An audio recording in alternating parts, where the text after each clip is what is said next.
Hello, I'm by the grave of Percy Bysshe Shelley at the Protestant graveyard in Rome, and here you see his tombstone, and it reads Percy Bysshe Shelley, Cor Cordium, Heart of Hearts in Latin.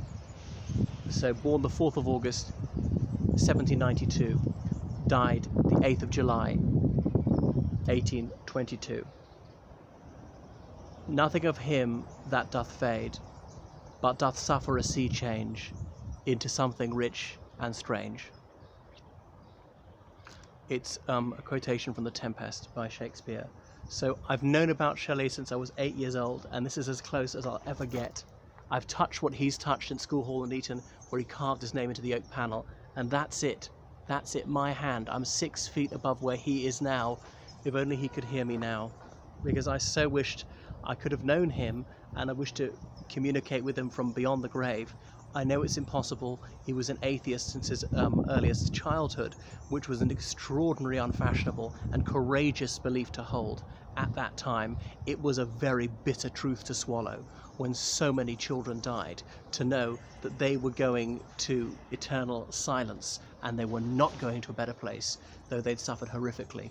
And then he drowned off Livorno in Italy at the age of 29. But he was already a celebrated poet, and now is one of the most widely enjoyed poets in any language ever. So he triumphed. And to think this tree will have drawn some of its nutrients from his rotten remains, and what of him is down there? If only he could hear me, if only we could be in contact somehow, and that's him. So it's a deeply emotional experience for me to be so close to him, whom I've admired all my life. He wrote so many marvellous poems. His artistry is really just second to none, writing Queen Mab about the fairy, writing poems of over 4,000 lines. He was just incredibly industrious as a poet.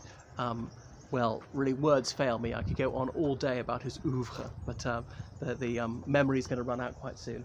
So there he is, Bysshe, an old family name. He went to my school, he went to my college.